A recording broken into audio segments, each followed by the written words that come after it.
Olá, família BVC. Hoje a gente vai continuar então a nossa reflexão em 1 Timóteo capítulo 4. Hoje a gente vai ver o versículo 10. Mas antes disso, aquela breve oração que você já está acostumado. Vamos lá.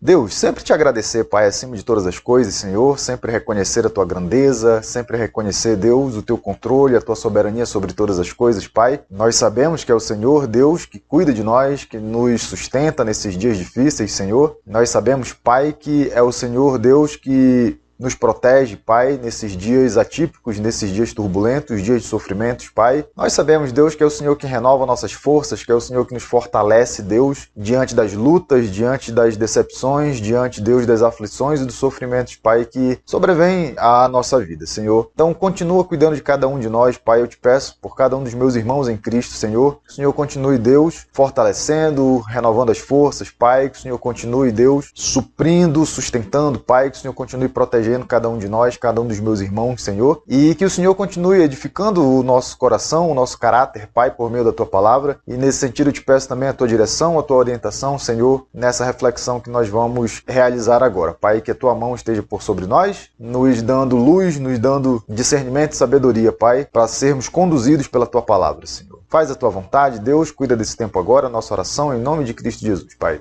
Amém, Senhor. Gente, então só para você relembrar, semana passada a gente viu os versículos 7, 8 e 9. Um pedacinho, né? O finalzinho do 7, versículo 8, versículo 9. Finalzinho do 7 que fala exercite-se na piedade. Então ele traz para dentro da discussão agora a ilustração do exercício físico e também a questão da piedade, que eu expliquei para você, que a piedade ela tem a ver com uma vida de reverência, ela tem a ver com uma vida de respeito, de temor a Deus e também tem a ver com uma vida de amor a Deus, né? Você obedece a palavra de Deus não apenas pelo temor, pela reverência que você tem por ele, mas também pelo desejo que você tem, pela vontade que você tem, pelo anseio que você tem de agradar a Deus e obedecer a sua palavra, de fazer aquilo que traz satisfação para Deus. Isso daqui é bem bacana. Então esse conceito de piedade, de vida piedosa, que todo cristão ele deve ter, ele deve almejar isso daí. E aí Paulo ele se utiliza da ilustração do exercício físico já no versículo 8, e ele diz isso daqui, ó, o exercício físico é de pouco proveito, a piedade, porém, para tudo é proveitosa, porque tem promessa da vida presente e da vida futura. Então é um paralelo, né? Paulo ele está se referindo ao exercício físico aqui como algo que traz proveito apenas para a vida terrena, a vida que tem um aspecto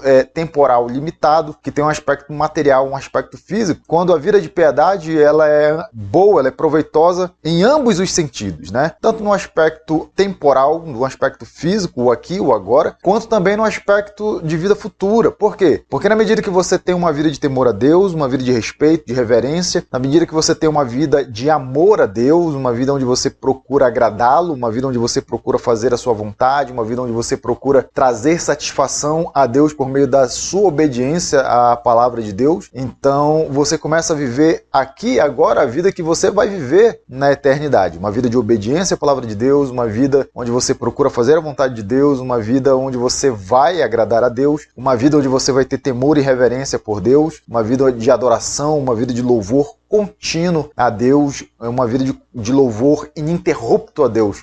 Esse é o alvo do cristão, que a cada momento, que a cada segundo da sua vida, que a cada detalhe, que a cada pormenor da sua vida, você esteja sempre glorificando a Deus. É a ideia de 1 Coríntios 10, 31, quando Paulo fala, quer vocês comam, quer vocês bebam, façam qualquer outra coisa, façam tudo para a honra e para a glória de Deus. Esse é o alvo da vida do cristão. Então, a vida de piedade nesse sentido e em paralelo, né, em contraste, se utilizando da ilustração do exercício físico, Paulo está dizendo, o exercício físico é proveitoso para o aqui e para o agora. Mas a vida de piedade ela é muito mais proveitosa, porque ela tem proveito para o aqui e para o agora, mas ela também tem proveito para a vida futura, para aquilo que há de vir quando nós estivermos na eternidade com Deus. E essa é uma afirmação fiel e digna de plena aceitação, versículo 9. Então a gente terminou semana passada explicando que provavelmente o versículo 9 ele se refere ao versículo 8, né? Que a afirmação de que a vida de piedade ela é muito mais proveitosa porque ela tem promessa de vida presente e vida futura, essa afirmação ela é uma afirmação fiel e digna de aceitação. E aí a gente chega no versículo 10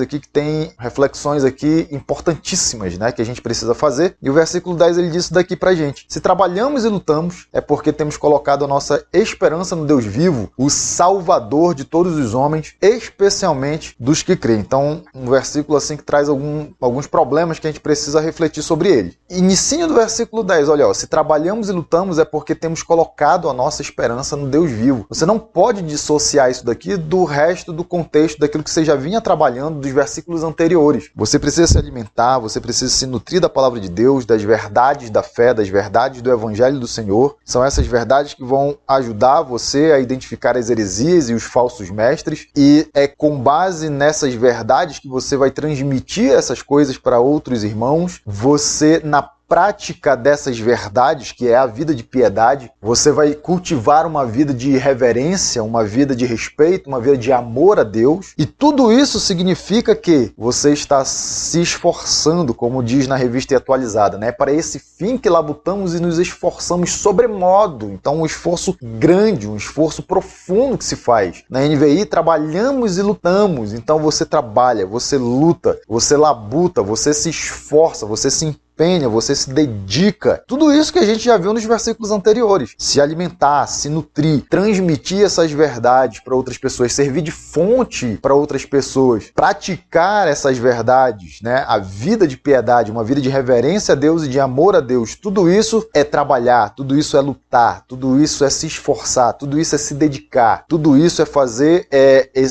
ter esse empenho de forma profunda, né? De forma engajada, como Paulo ele fala aqui na Revista Atualizada, nos esforçamos sobremodo. Então, um esforço grande, um esforço intenso, um esforço contínuo para que eu me debruce sobre a palavra de Deus, para que a palavra de Deus ela molde a minha prática de vida, para que eu comece aqui, nessa vida, nesse tempo, aquilo que eu também vou viver na eternidade, que é uma vida de reverência e de amor a Deus, uma vida de piedade. Muito bacana aqui o que Paulo está ensinando. E aí quando ele fala assim, ó, se trabalhamos e lutamos é porque temos colocado a nossa esperança no Deus vivo, então o fato de eu me esforçar, me dedicar, de eu trabalhar, de eu lutar, ou seja, de eu me alimentar e praticar por meio de uma vida de piedade aquilo que eu aprendo na palavra de Deus, isso é porque a minha esperança está colocada nesse Deus. E quem é esse Deus? Lembra desse termo, Deus vivo? Aí eu quero que você olhe rapidamente alguns versículos anteriores, que você já viu esse termo aqui, lá no versículo 15 do capítulo 3. A gente já conversou sobre ele na nossa igreja, numa pregação que a gente passou por esse texto, e a gente viu exatamente essa mesma expressão. Olha lá, versículo 15. Mas se eu demorar, saiba como as pessoas devem comportar-se na casa de Deus, que é a igreja do Deus vivo. Isso daqui é bem interessante. Então eu mostrei para você alguns versículos do Antigo Testamento que usam essa expressão, né, do Deus vivo. Então eu coloquei para você, na época, o texto de Josué 3,10, que diz assim, vou ler na NVI aqui: assim saberão que o Deus vivo está no meio de vocês, e que certamente expulsará de diante de vocês os cananeus, os hititas, os heveus, os ferezeus, os regazeus, os amorreus,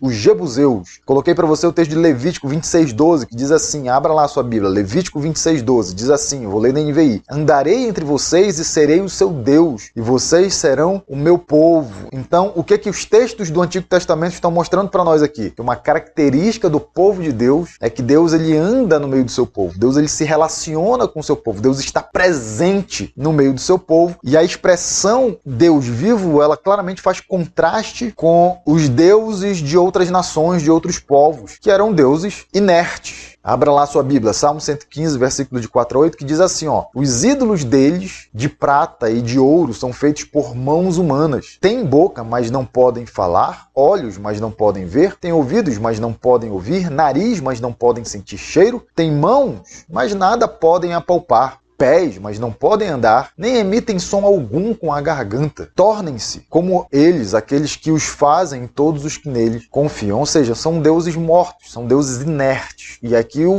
a Bíblia, o Antigo Testamento, fazendo claro o contraste entre esses deuses que são meras estátuas, né, meras esculturas. Então um contraste aqui dessas esculturas que têm olhos mas não enxergam, que têm boca mas não falam, um contraste aqui com aquele que é o Deus vivo, que ele não apenas contempla o seu povo, como ele é aquele que caminha entre o seu povo, um Deus que está presente, um Deus que habita no meio do seu povo. E aí, quando você pensa nesse princípio apresentado no Antigo Testamento, você percebe que no Novo Testamento isso daí é muito mais evidente, muito mais intenso, porque agora o cristão ele tem habitando dentro de si o Espírito Santo de Deus, ou seja, Deus ele não apenas caminha no meio do seu povo, como ele habita no seu povo. Então, a consciência que você tem que ter de que a cada momento da sua vida, a cada palavra que você profere, a cada pensamento que passa dentro da sua mente, dentro da sua cabeça, ou seja, a cada momento da sua vida, Deus ele está junto com você. Ele não apenas caminha ao seu lado, como ele agora habita em você. O Espírito Santo de Deus, ele habita em você. Então, se no Antigo Testamento o povo de Deus ele tinha que ter uma consciência grande de que Deus caminhava com ele, agora, para nós que vivemos pós-Cristo, essa consciência ela deve ser muito maior ainda, porque Deus não apenas caminha conosco, como ele está em nós. Então, você que é cristão, você jamais pode esquecer disso daqui. Pense bem nas suas atitudes, pense bem antes de você proferir determinadas palavras, pense bem antes de você tecer dentro da sua mente determinados pensamentos, pense bem nas suas ações, pense bem nas suas reações, pense bem nas suas omissões, porque a Bíblia exige de nós algumas posturas e às vezes é difícil de a gente realizar essas posturas e a gente simplesmente se omite de fazê-las. Então pense em todas essas coisas no sentido de que Deus ele está com você no momento que cada uma dessas coisas acontece. Então o seu nível de consciência da presença de Deus ele deve ser muito maior agora que você sabe que Deus ele está com você a cada momento da sua vida. O Deus vivo, o Deus que não apenas caminha com você, mas ele fez de você a própria habitação. Então muito sério, muito importante esse princípio aqui. Então vocês estão comigo? Ó, como todas as coisas elas vão se encaixando, né? Me alimentar, me nutrir da palavra de Deus,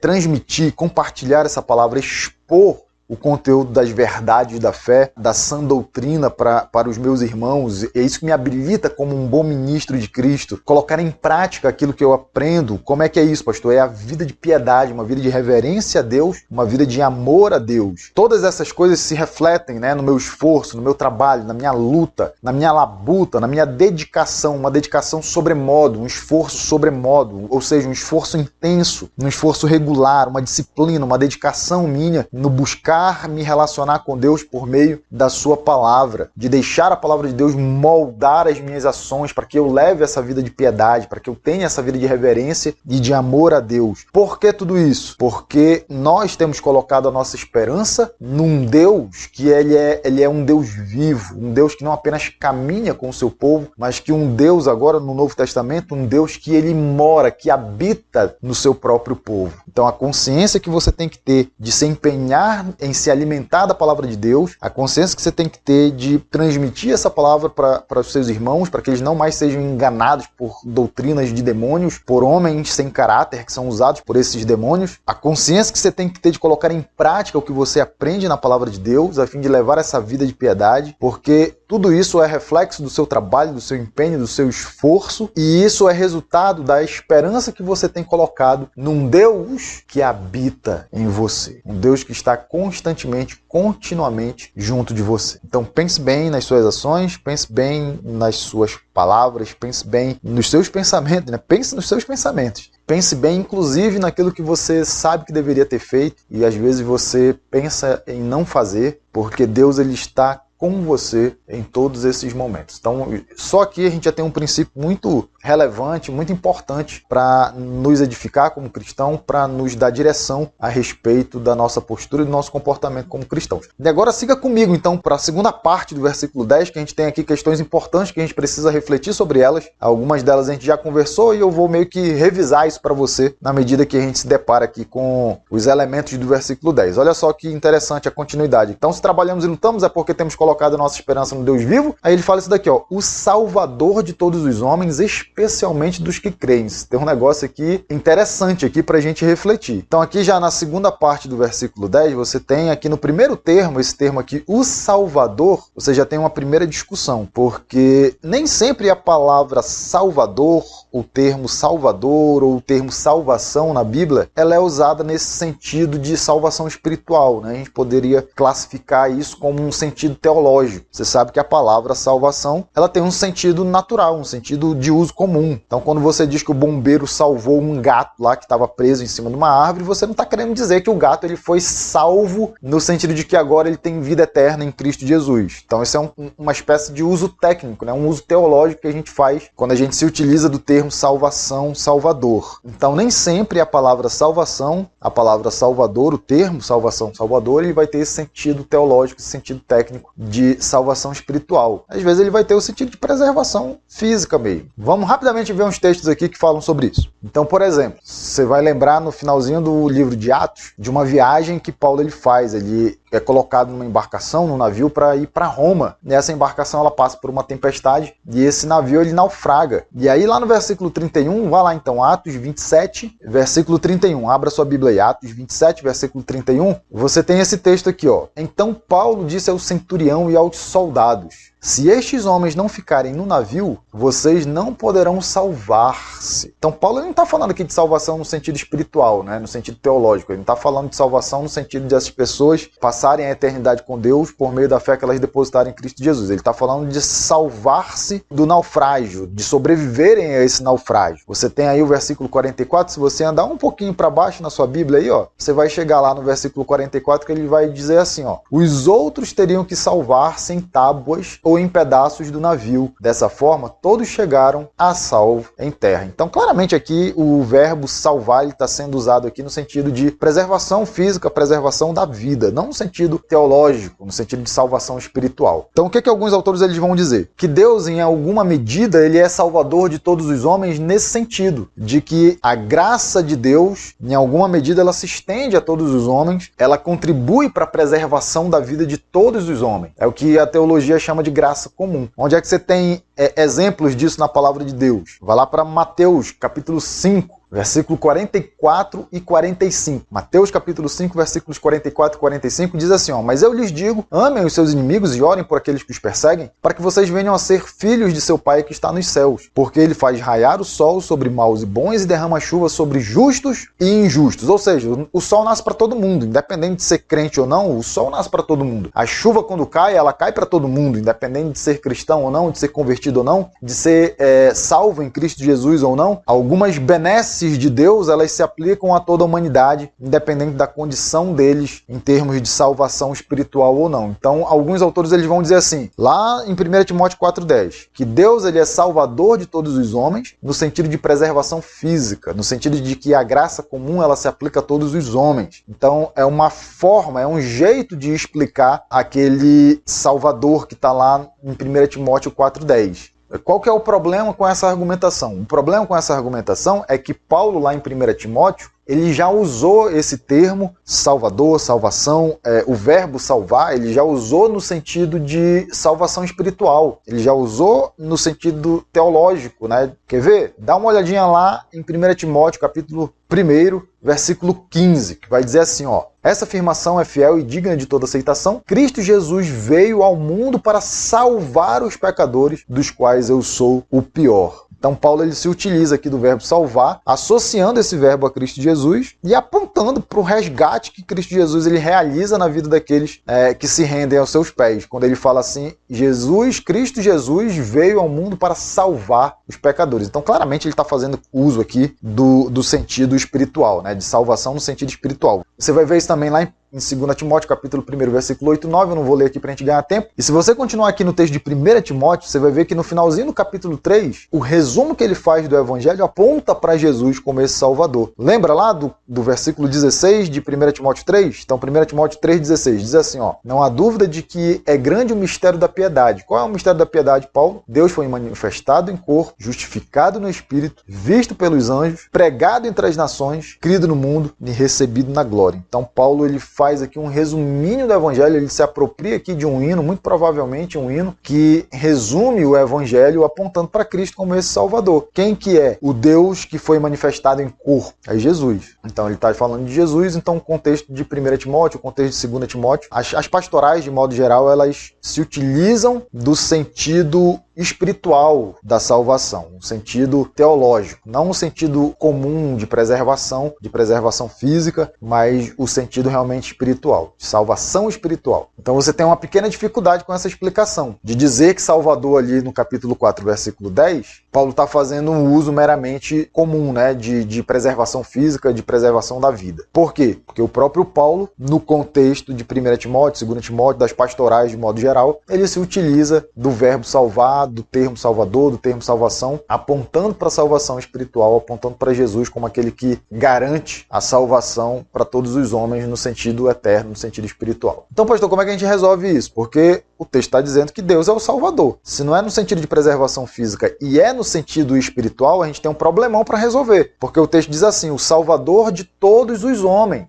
Agora você tem um problema, porque se ele é o salvador no sentido espiritual de todos os homens, a sensação que eu tenho é que o texto está falando aqui de uma coisa que a gente chama de universalismo. Que o que significa isso, pastor? Que no final, Deus ele vai salvar todo mundo. Então como é que a gente resolve esse problema? Será que Deus ele vai salvar todo mundo de forma indiscriminada, independente de terem tomado uma decisão ao lado de Cristo ou não? Gente, aí você tem que se utilizar de um princípio de interpretação bíblica aqui, que ele é muito importante. Qual que é? A Bíblia interpreta a própria Bíblia. Então como é que a gente faz isso? Você tem que ver se o conteúdo da palavra de Deus aponta nessa direção ou aponta no caminho contrário, por exemplo. Então, um texto muito conhecido para você. João 14,6, quando Jesus ele profere essas palavras aqui. Eu sou o caminho, a verdade e a vida. Ninguém vem ao Pai a não ser por mim. O que Jesus está dizendo? Não existe outro caminho, não existe outra forma, não existe outro meio de se achegar a Deus a não ser por meio dele, Cristo Jesus. Não existe um outro meio de você se reconciliar com Deus a não ser por meio de Cristo Jesus. Então você tem um texto aqui, o próprio Jesus falando que a salvação ela não é universal. A salvação ela tem um único meio, ela tem um único jeito. Só existe um caminho para que você chegue à salvação, só existe um caminho para que você se reconcilie com Deus. Qual é esse caminho? Jesus. Ele diz, né? Eu sou o caminho, a verdade e a vida. E não há outra forma de você se reconciliar com Deus. Aí você vai dizer assim, né? Ah, pastor, mas isso aí é Jesus que está dizendo. Paulo fala que Deus é o salvador de todos os homens. Então parece que Paulo ele discorda de Cristo, né?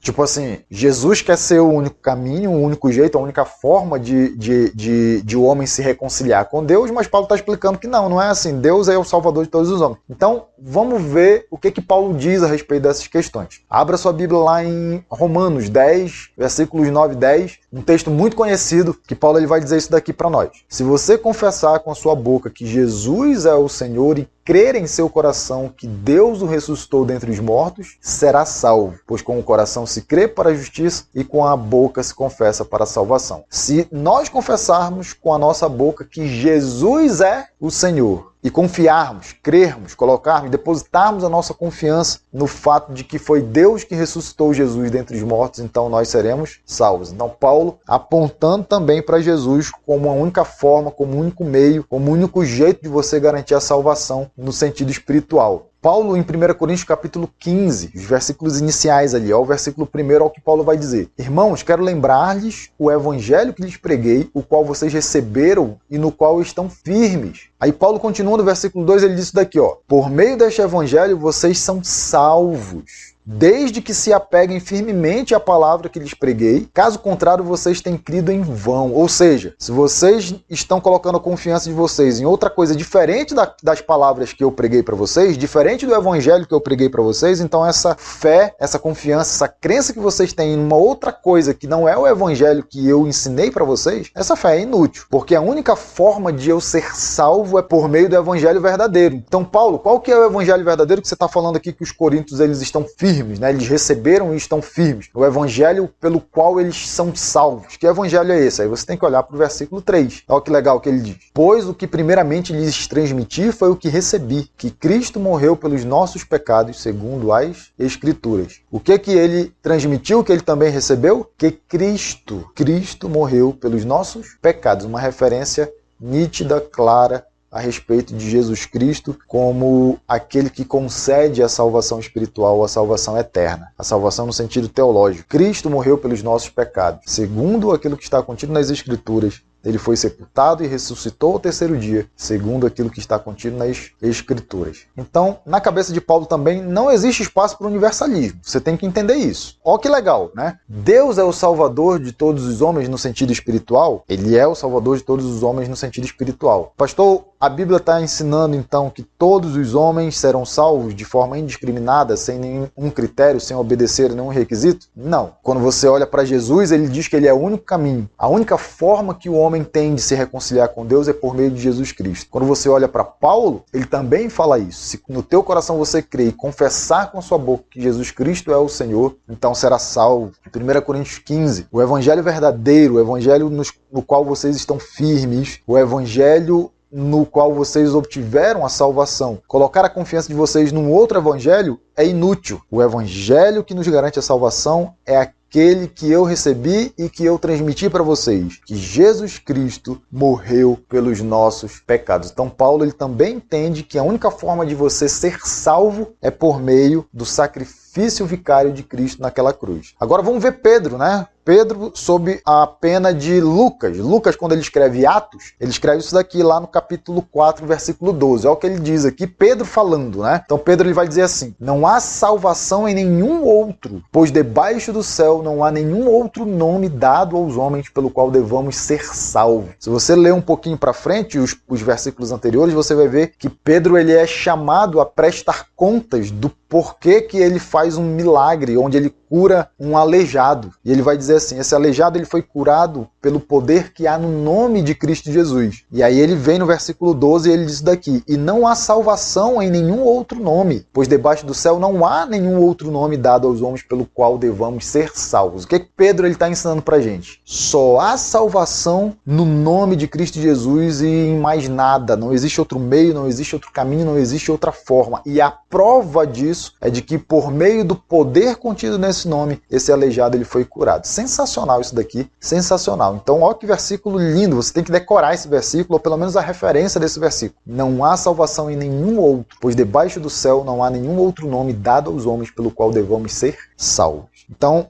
olha só que bacana, vamos voltar lá para o nosso texto de 1 Timóteo 4,10. Se trabalhamos e lutamos, é porque temos colocado a nossa esperança no Deus vivo, o Salvador. Em que sentido, pastor? No sentido de aquele que preserva todos os homens ou no sentido espiritual, no sentido teológico? Pelo contexto de 1 Timóteo, no sentido espiritual, porque Paulo já usou aqui na primeira epístola, na segunda epístola e na carta de Tito, ou seja, nas cartas pastorais, Paulo ele se utiliza do verbo salvar, ele se utiliza da expressão salvador, salvação, no sentido espiritual. Existe o sentido de preservação física, em que Deus ele concede, né, da sua graça, a graça comum a todos os homens, independente de serem crentes ou não, existe isso daí. Mas pelo contexto, pelo uso que Paulo faz nas cartas pastorais, é muito mais provável de que ele esteja agora se referindo aqui também a Deus como Salvador no sentido espiritual. E isso não significa que Deus ele vai salvar todas as pessoas no final, apontando para o universalismo. Por quê? Porque quando você passa esse tipo de teoria no crivo das Escrituras, ele não se sustenta. Jesus fala que ele é o único caminho,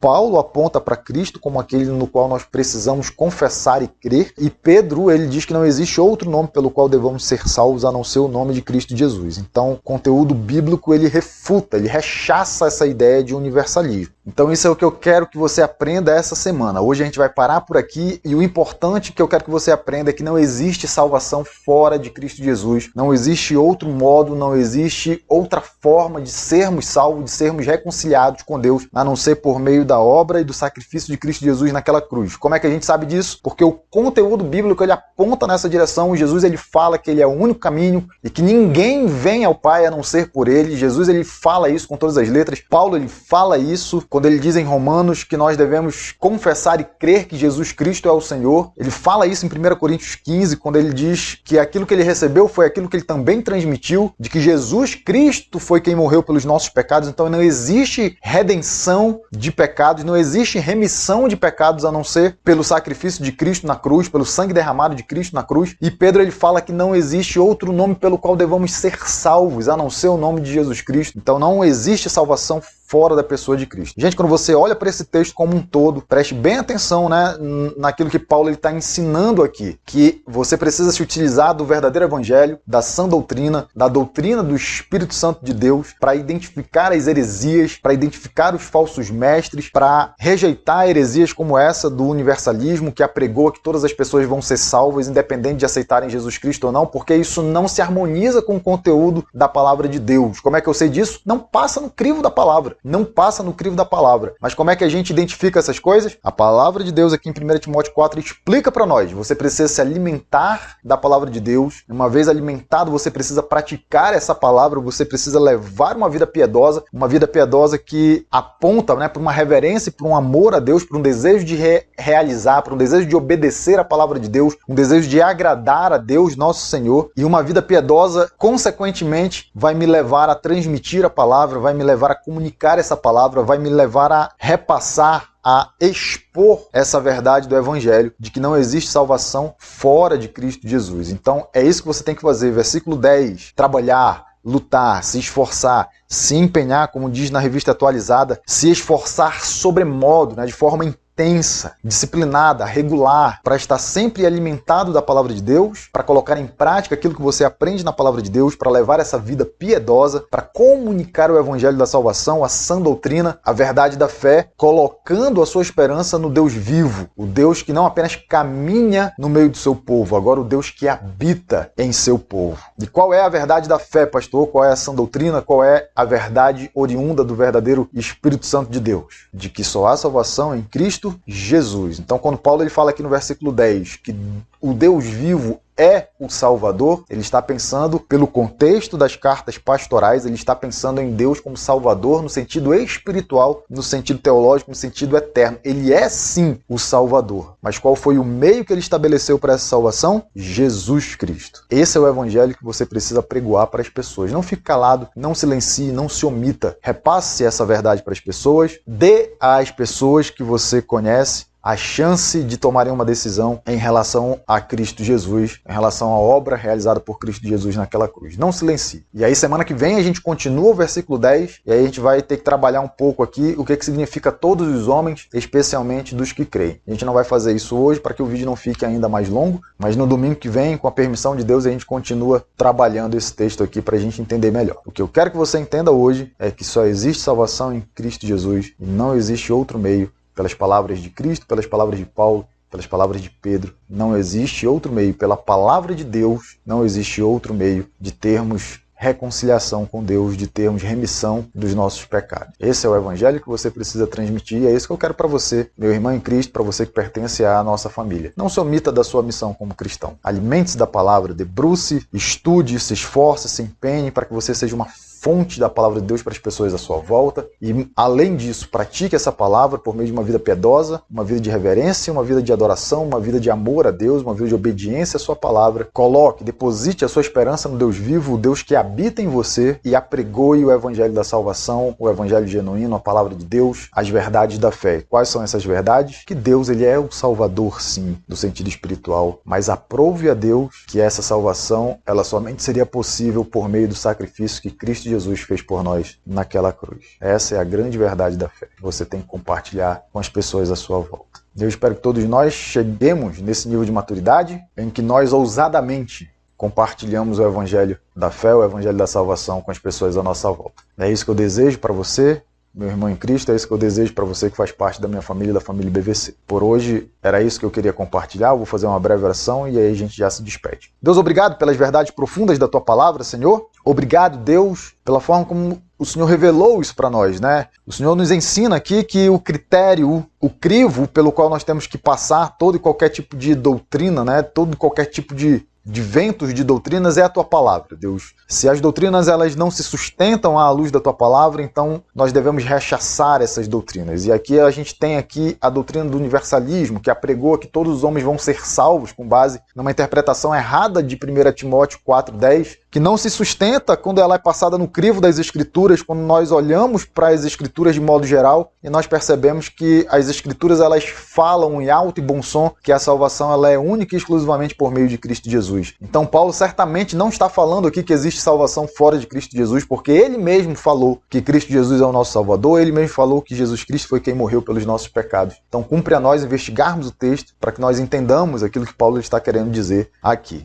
Além disso, Deus, que sigamos, Pai, então, firmes, né, nos ensinamentos desse texto, desse trecho das Escrituras para nós, de que devemos nos alimentar da Tua palavra, que devemos praticar a Tua palavra, Deus, que devemos compartilhar a Tua palavra, Pai, e que como crentes que somos desejosos, né, de fazer a Tua vontade, desejosos de viver essa vida de piedade, uma vida de reverência e adoração, uma vida de reverência e amor a Ti, desejosos de Te agradar a Deus, sigamos em cumprir a nossa missão de compartilhar o Evangelho, o verdadeiro Evangelho, o Evangelho que tem como alicerce a Tua palavra, de que Jesus é o Salvador e de que não existe outro nome pelo qual devamos ser salvos. É isso que nós devemos compartilhar com as pessoas que nós amamos, é isso que nós devemos compartilhar com as pessoas à nossa volta, que a nossa igreja, que a nossa família, que os meus irmãos em Cristo, eles cheguem nesse nível de maturidade, de ousadia, em compartilhar o Evangelho da Salvação com outras pessoas. É o meu desejo e a minha oração. Pai, que o Senhor siga nos protegendo, que o Senhor siga nos sustentando, que o Senhor siga nos abençoando, Pai. Que o Senhor siga, Deus, fazendo Tua vontade em nossa vida, nos fortalecendo e renovando as nossas forças diante das dificuldades, das decepções, das frustrações que nos sobrevêm na jornada da vida. Pai, faz a Tua vontade na vida de cada um de nós. É a minha oração e o meu desejo,